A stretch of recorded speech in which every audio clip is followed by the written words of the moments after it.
Hi అండి అందరికీ. ఈరోజు పర్యావరణాన్ని కాపాడుతామని ప్రతిజ్ఞ చేశాము అందరమే, హెల్త్ డిపార్ట్మెంట్ మొత్తం.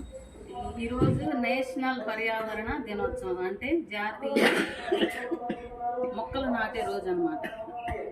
మనం ఆకాశం నీలి రంగులో ఉంటే అది మనకు మంచి స్వచ్ఛమైన గాలిని అందించినట్టు. ఇప్పుడు కాలుష్యం ఎక్కువగా ఉంది కాబట్టి మనం ప్లాస్టిక్ నిషేధించటం, ఇంకా మొక్కలు ఎక్కువ పెంచటం. ఇంటికి 4-5 చెట్లైనా మొక్కలు పెంచుకుంటే మనకి కాలుష్యాన్ని తీసేయొచ్చు, ఎండను కూడా తగ్గించవచ్చు, ఇంకా మంచి వర్షాలు రావడానికి అవకాశం ఉంటుంది.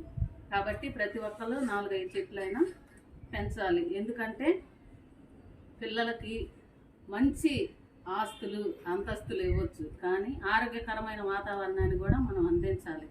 అందుకని ప్రతి ఒక్కళ్ళు కృషి చేయాలి. మనవళ్ళు మనవరాళ్ళకి తల్లిదండ్రులు అందరూ కృషి చేసి ప్రతి ఒక్కళ్ళు చిన్నప్పటి నుంచి పిల్లలకి చెట్ల మీద అవగాహన కల్పించి పర్యావరణాన్ని పరిరక్షించడం ఎలాగా, ప్లాస్టిక్ నిషేధం, జూట్ బ్యాగులు వాడకం పెంచడం, ఇలాంటి రకరకాలు పిల్లలకు నేర్పించాలి. ఇంకా మంచినీటిని ఎలా పొదుపు చేయాలి, భావితరాలకి నీటిని కూడా మనం అందించలేకపోతున్నాం. నీళ్ళు అయితే తవ్విన చోట నీళ్ళు రావట్లేదు కాబట్టి మనం ప్రతి నీటి చుక్కని ఒడిసి పట్టుకోవాలి.